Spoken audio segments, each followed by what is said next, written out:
Okej, nu står vi utanför Ben Gurions hus i Stockholm. Alltså den plats dit han flyttade 1953 när han varit premiärminister ett tag och sen hade bott i Tel Aviv. Så här är platsen, Max. Ja, här är platsen. Och det var ju här som Ben Gurion visualiserade sina visioner för framtiden. Öknen, Negevöknen, 60% av landets yta. Här fanns det plats för miljoner nya invånare. Och han blev ett föredöme genom att visa upp att han själv flyttade hit. Ska vi gå in och se lite grann? Det gör vi. Yes.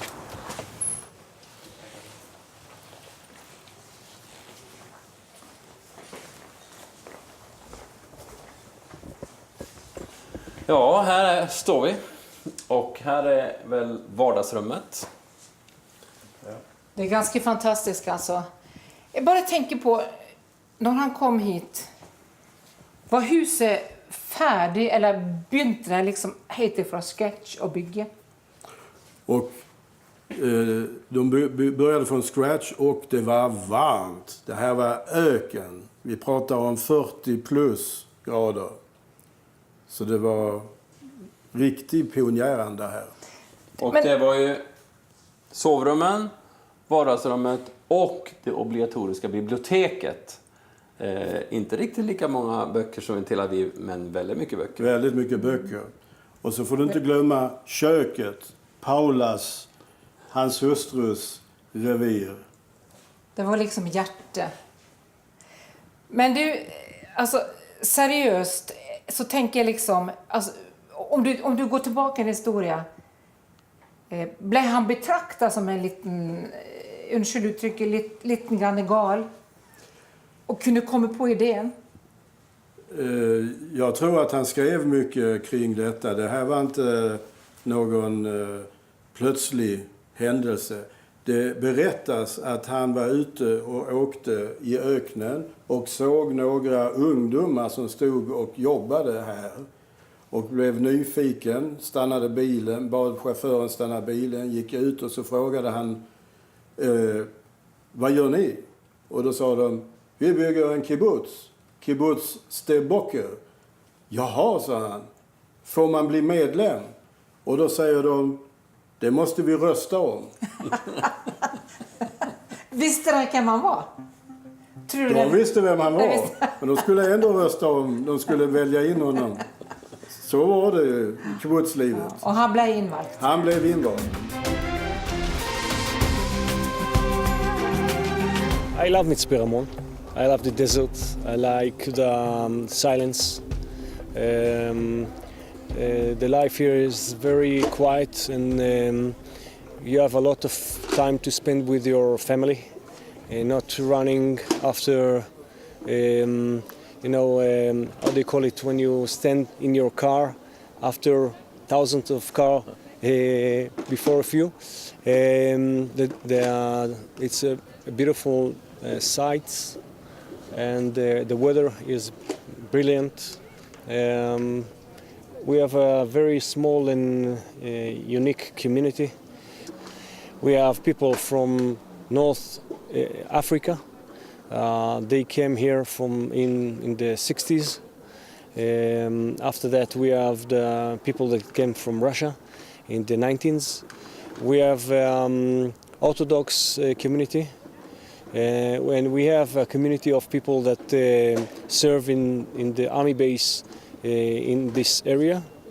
And also we have a community that came to Mitzpe Ramon in the 10 or maybe 15 last year. They came only because of the quality of life, the special life that you can live in Mitzpe Ramon. Well, what do you think about Ben Gurion's vision? He lived in Tel Aviv and 553 here himself, moved to Sdeboke. Yes. I think Ben Gurion for me is a kind of modern prophet. He had a big vision, and he came here because his vision. He wanted, I think so. He wanted to do his vision by himself, and to live in the desert, in the Negev, and to be agriculture, to build, to do, to educate in the Negev. For him, it was a dream to become true, and he wanted to do it by himself. Not only to speak about it, to do it. And it's a great thing to do.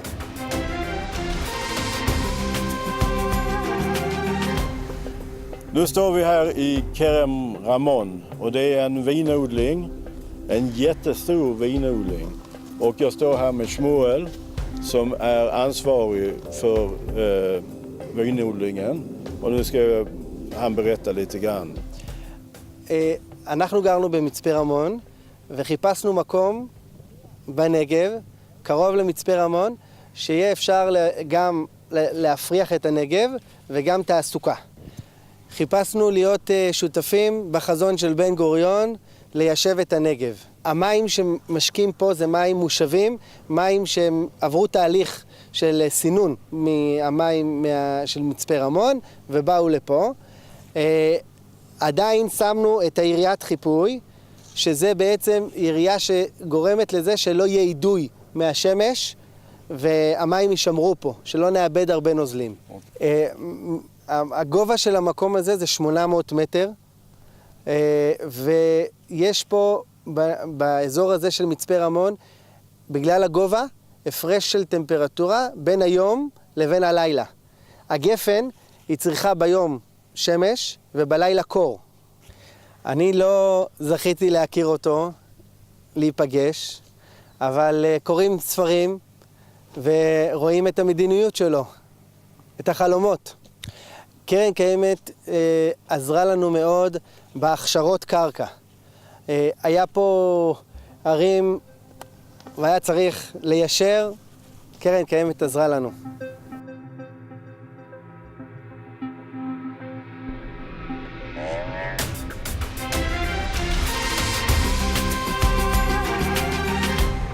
Actually, when the first pioneers came here, there is a nice story about the pioneers and Ben Gurion.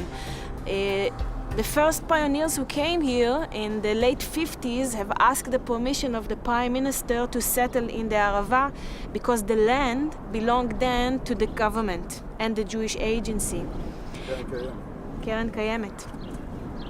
And while Ben Gurion was all about settling the Negev and the request of two pioneers to settle in the Arava desert and create a community was music to his ears, they told him that they want to pursue agriculture in this unfarmable region. So he gave them the permission to settle the land, but sent some experts to find out whether it's doable or not.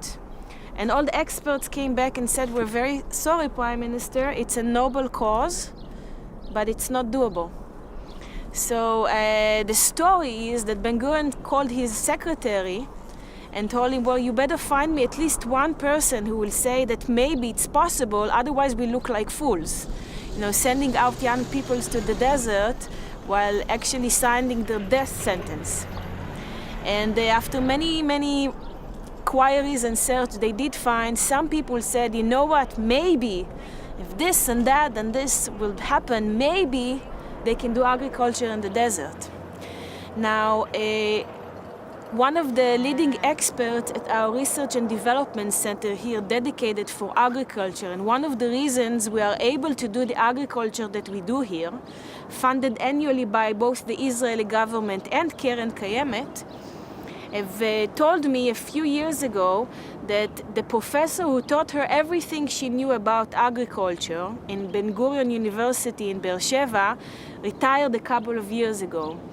And he wrote a memoir book, and he has invited her to his house to give her in person the memory book as one of his leading students. And while presenting the memory book to her, he told her, I need to apologize, my student. And she asked, what for? She was very shocked by his reaction. And he said, open the book. There is one chapter in the book dedicated to the farmers of the Arava. And the chapter starts with an apology. The professor wrote that he was one of the experts that David Ben Gurion have sent to the Arava to find out whether agriculture in the Arava desert is even doable. And he is one of the many who came back and said it's not possible. And he said to Rivka, our researcher, I want to apologize, and I'm so proud of you because you are now teaching the farmers of the Arava how to farm. So to me, it's like closing a circle, and what a nice legacy it is that I told the people of the Arava that it's not doable, and you are teaching them how to make it possible. So it's a nice story that I think exemplifies the spirit of the people here. And the people who came to the Arava are very stubborn, and like most Israelis, they don't like to hear no as an answer. So while all the experts told them you can't do agriculture here, they decided that this is going to be the place where we can make the desert bloom. So they did that with a lot of knowledge, a lot of faith, and ingenuity.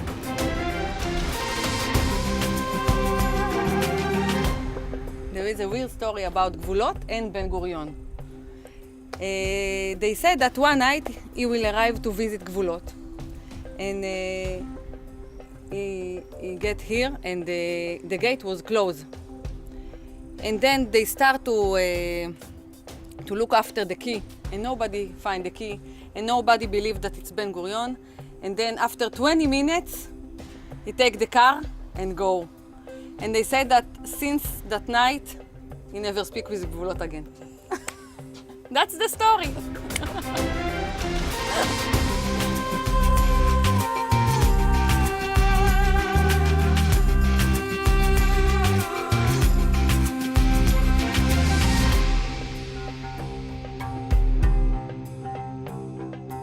Några mil söder om Lotan ligger kibbutz Elifaz med knappt 200 invånare. Denna kibbutz bildades så sent som i januari 1983 av en grupp människor från bland annat Jerusalem, Haifa och Naharia i norra Israel. Namnet Elifaz är hämtat från Jobs bok. Kibbutzen lever av solenergi och av en kombination av turism och jordbruk. So this is a part of the agriculture areas, territories of Elifaz, of Kibbutz Elifaz. The vision of this place is not agriculture. This is tourism vision. 6 years ago, we had between 400 people to 600 people in agriculture tour a year. These days, we already have more than 10,000 people a year. So it's not comfortable for the agriculture that we are hanging around between their feet with tourists. So we decided to show the tourists everything that we can grow in the desert, from the north of the Arava all the way to Eilat. So this is an example for all the things that you can grow, how we watering the plants, how we keeping them from the heat, and how we saving the temperature, and mainly what we can grow. We are sitting between the date plantation, which is our main growth in the Arava, all the way from Eilat to the Dead Sea. You can see dates. And the other grows that only Elifaz grow is citrus. We are growing citrus, pomelo and etrogim, which is a unique fruit, in the middle of the desert, that it's not supposed to grow in the desert, but still it's a good income, and they are ripe early, and we are in between our two main income, and this is a tourist site. Here we have the herb garden. All this area is the herb garden, rosemary and basil, and sage and mint, beautiful oregano. This is the salad garden, arugula and beet leaves, and all these things, and kale.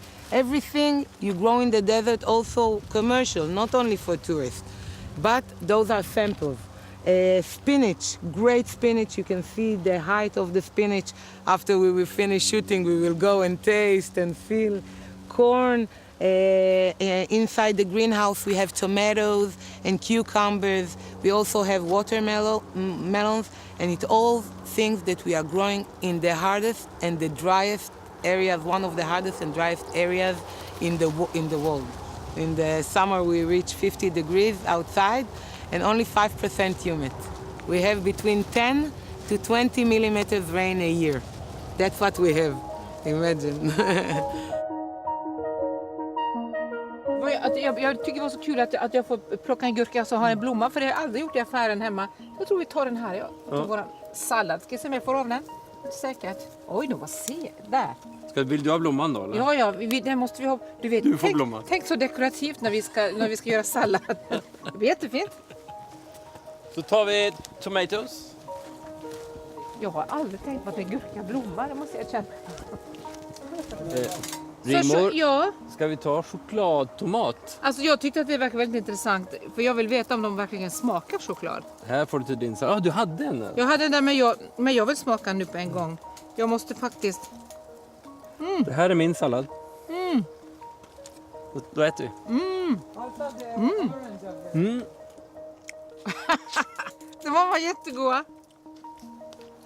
Kolla vad vackert. Lite oregano. De här var jättegott. It's marvelous. Oh, thank you. Körsbär, det är... What kind of... This is Körsbär. yellow cherry. A yellow cherry. Gula körsbärstomater. They're Israelis sometimes are bored, so they're mixing things and making wonderful Yeah. vegetables. They are invented Yes. here in Israel. They're invented in Israel. Also the choco, the yellow, and the date. They are date cherry tomatoes. I said it yesterday. It's decorated so beautiful, so we are eating with our eyes. You know? In the Arava, you don't need to heat the plants, you need to chill them. So the greenhouses are not plastic, okay? They are like a net that leaves the air to flow around the greenhouse. Look at this beautiful cucumber. In the desert, they are also ripening very fast. This is a 1.5 month cucumber. It's very, very fast. You always stretch it up. If you stretch it up, it will always take up new leaves and new flowers that will make you another round of fruits all the time. So you can see the flower, which is very, very beautiful, and you can see it you can't feel it on the camera, but you can smell also the smell of the cucumber and the flowers, which we usually don't smell in the shop. What is this? This is mint, This is mint. and you can see that the side of the mint are purple. And this is special mint for the desert. You can take some, put it in your Yes. pocket, and during the day when you drink tea, just put it inside.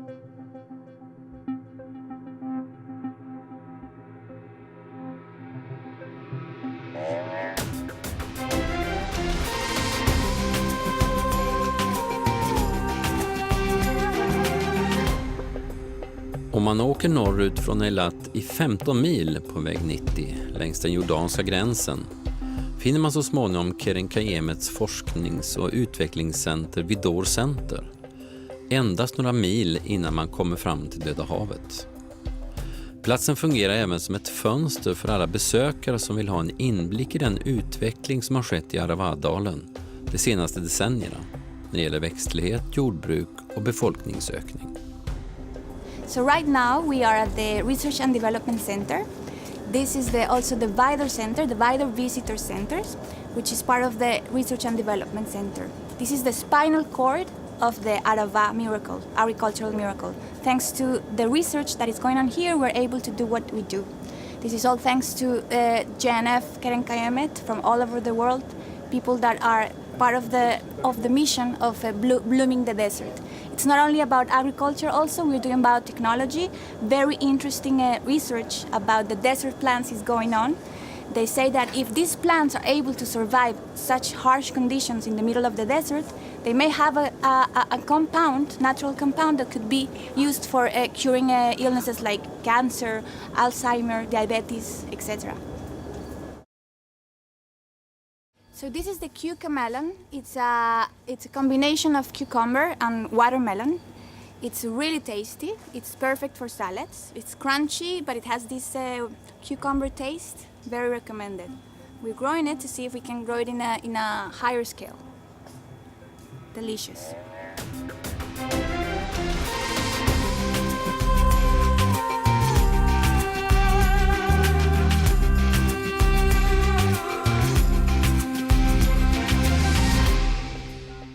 Okay, so maybe I should be asking you what this tree is. If I gave you a little clue and told you that if I was to take this leaf and cover myself with it, maybe you would remember the reference to the Bible. Then the eyes of both of them were opened and they perceived that they were naked and they sewed together fig leaves and made themselves loincloths. Beautiful fig leaf, very big, very developed. But if you want to eat a fig off this tree, you will have to come back in about 2-3 months to eat the bright purple figs which go on the tree. It is a tree that has the longest season of fruit. It starts giving its figs in July and will keep on giving figs all the way through to October, but only 1 or 2 of them every day is ripe.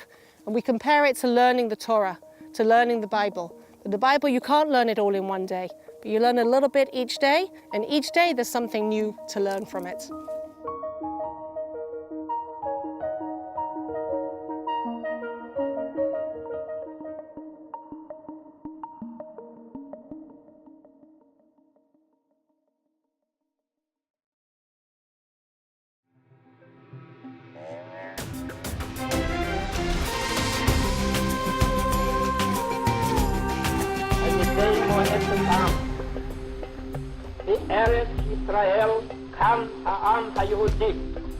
David Ben Gurions liv är inte bara ett enastående människoöde. Hans ideal, hans livsgärning sammanfattar dessutom på ett helt unikt sätt en av 1900-talets mest spektakulära händelser. Staten Israels bildande.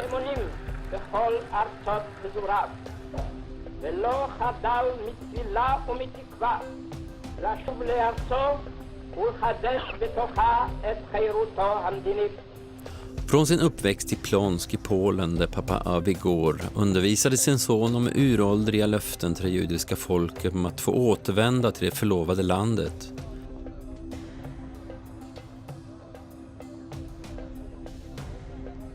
Via sin ankomst till Jaffa hamn år 1906 överlät han sig till ett målmedvetet arbete i decennier för att skapa förutsättningarna till en judisk stat i området.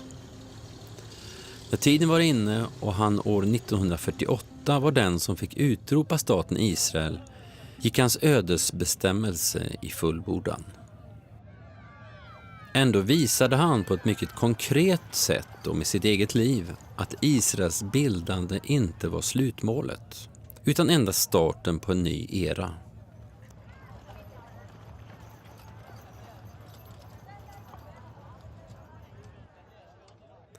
Hans och hustrun Paulas flytt till Steboker mitt i Negevöknen markerade en överlåtelse till att få öknen att blomstra och till att inspirera fler att göra samma livsresa som han själv.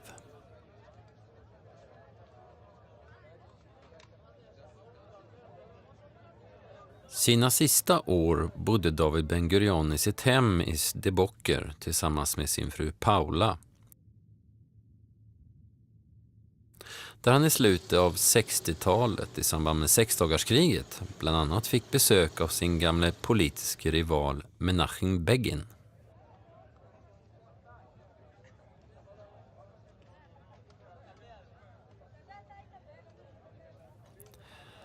Efter att hans fru Paula dött drog sig David Ben Gurion tillbaka från politiken år 1970 och tillbringade sin sista tid med att skriva böcker om Israels tidiga historia. I november 1973 fick han en hjärnblödning och fick under sin sjukdomstid besök av flera höga politiker, som premiärminister Golda Meir. Han dog slutligen den 1 december 1973 vid en ålder av 87 år strax efter Yom Kippur-kriget samma år. Hans kropp lades först i Knesset så att människor fick hedra honom innan han flögs i helikopter till Deboker.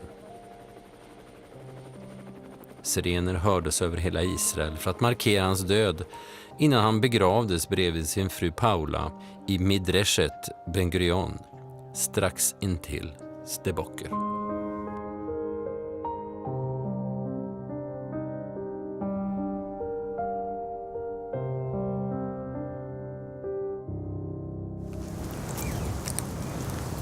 Här ligger David, Paula, Ben Gurion. Strax utanför Deboker där de bodde de sista åren av sina liv. De är döda, lever inte längre, men visionen som Ben Gurion levde för lever i allra högsta grad. Nu är det upp till dig och mig att ta vårt ansvar.